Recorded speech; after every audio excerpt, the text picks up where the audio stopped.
Good morning. This is Mike Youngman, Chief Investment Officer for Ankerstar Wealth, giving you a weekend recap. And it's been an exciting week. You know how it is at Thanksgiving time when you have that massive meal and you've been tracking your weight and your weight goes up several pounds from that great Thanksgiving meal, and the next several days you just keep working and get your weight back down. That's kind of the way it felt this week in the markets. It was a massive down day on Monday, and then each day we kind of worked our way back. So I'm going to give you a recap on that. But what I want to say is first is this is a financial education presentation. You must do your own due diligence on anything that you hear. More disclaimer information can be found on AnkerstarWealth.com, and the opinions expressed are mine and mine alone. So it has been an interesting week. So let me show you the graph. So you can see on this graph, and what we're looking at here is the S&P 500. And you can see this big drop that happened on Monday. In fact, if you look back on some of the videos that are linked here, we put out a message early before the market even opened because we could see this was going to happen. But if you look, all the days since then, it kind of moved, up and down a little bit. But by the end of the week, it was pretty much where it started. So if you did not look at the markets all this week, if you did not pay attention, which is fine for you to do that, you'd see you're pretty much break even to where you were at the beginning. So, and that's what happens. But when a market goes down like that, it provides some opportunities for people that are looking to buy some stocks, buy some ETFs. It also provides the opportunity to look at whether your risk assessment is actually correct. It's great to be high risk when the market's going up. Everyone's like, yeah, I'm high risk, I'm high risk. It's when the market goes down that we find out whether you really, really are high risk and you want to be in that high volatile environment. And it's fine if you do not want to be. It's totally acceptable. We just want to make sure that you are at the right risk level, and you should definitely know that. So I'll show you a little bit more. That was the S&P 500. Here's the NASDAQ. Pretty much the same type of graph. And what causes this sell-off? It is concern over jobs, concern over a slowing economy. When's the Fed going to cut the rates? Some geopolitical, happenings that happened last weekend, not this weekend. That's what causes this kind of sell-off. Political uncertainty. A lot of things all hit at the same time, and the markets don't like uncertainty, and therefore we get some sell-offs like this. One of the things that we also take a look at in a time like this is how do some of our, we began de-risking in the third quarter. So, we're not selling the market, we're not shorting stocks, but we did do some de-risking because the first half of the year was so fantastic. We knew volatility was coming, and it finally came. So how did some of these investments do? So what I want to show you is here's a graph of the last month of the S&P 500 against buffer. And that's buffer, something that we use. It's kind of like an S&P 500 with guardrails. It'll go down, but not as fast as the S&P 500, and it'll go up, but not as fast as the S&P 500. And we saw that, hey, this worked out pretty good. Is it down? Absolutely. It's still down, but where the S&P 500 went down 4.2% over a month, buffer only went down 1.4. So that's exactly the effect we were looking for.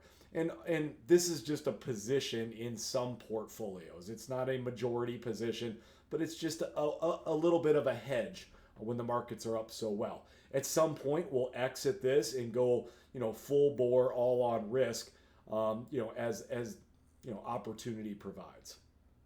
Another investment I wanted to look at too in this down market is equal weight 100. So now this one I compared against the NASDAQ, and in looking at a month, and the NASDAQ was down 9.5%, and the equal weight 100 was down 3.1%.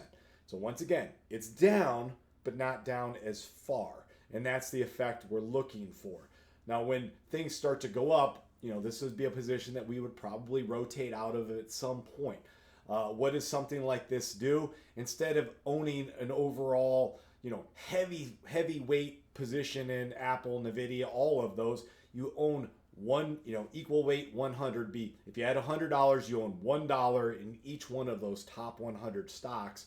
And this takes advantage of, I don't want to say it's a full sector rotation, but a rotation out of those top 10 stocks into the next 90. Volatility. So let's talk volatility. I saw this article, top 5 mistakes investors make in a volatile market. Number 1, and we don't get that much of this, but panic selling. That means I'm so concerned, I'm calling, I'm out, I'm done investing. It can be really hard. Take a COVID year where the market went down 33%. That's hard. You do get some panic selling. So one of our job is to talk with you about this. So when you have that concern, I'll call it concern, not a panic, but you have that concern, we can talk. We can help you de-risk. We can help you make sure your portfolio is correct. Next, they go to cash and stay there. Now, I do wonder if this has happened over the last several years, because the number about $6 to $7 trillion in money market accounts, which are paying 5% or so. People went to cash. Maybe they went to cash in the COVID time and they never came out. The problem is once the market goes up, it's even harder to come out, because it's like, I missed that 10% up move. I don't want to go in now. I'm going to wait for the next downturn. So that's another concern. Overconfident and make poor choices. Now, hopefully, working with companies and advisors, hopefully you don't do this, but it's certainly easier to do on your own. But hey, this stock just sold off 20%. I'm buying. I'm heavy in now. You can be I've heard this term, try to catch a falling knife. So, and I'm not investing, it's not in our models, but take a look at the graph of Intel. It's down probably 60% from its all-time high. It'd be really tempting to say, Intel, that's a great company. I've heard of them. I'm going to buy in. I'm not saying that we're doing that. So, there's a temptation to be overconfident. Dig a deeper hole. This is almost like gambling. Like, I lost some money, so I'm going to double down and try to make it back. And then lastly, forget to rebalance. So when the market has a major sell-off in equities, for example, rebalancing your bonds over to those equities. So these are all things that an advisor would help with, or if you're a seasoned investor, you certainly know how to do these.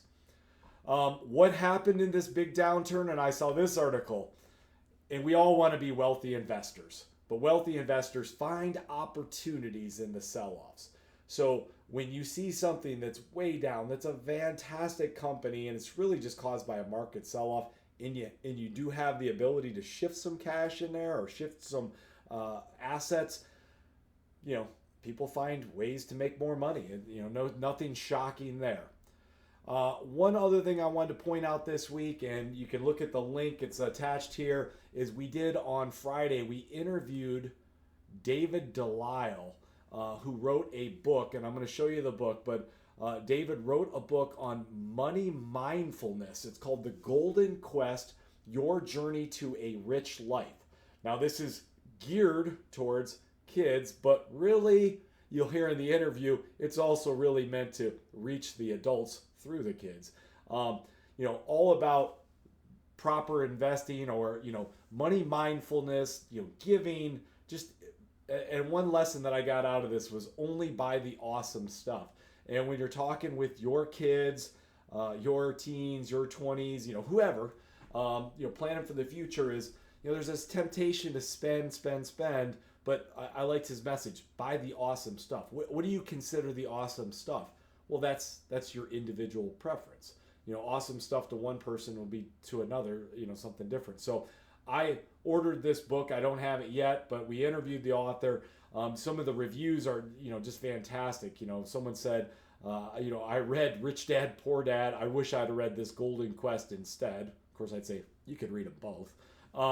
But David, we did this interview yesterday. Take a look at it. It's very interesting, and I think you might get some things out of that, as well as go out and get the book. It's out there on Amazon. You can find it. So with that, I hope you have a great rest of the weekend. Look forward to the markets ahead, and have a good one. Bye.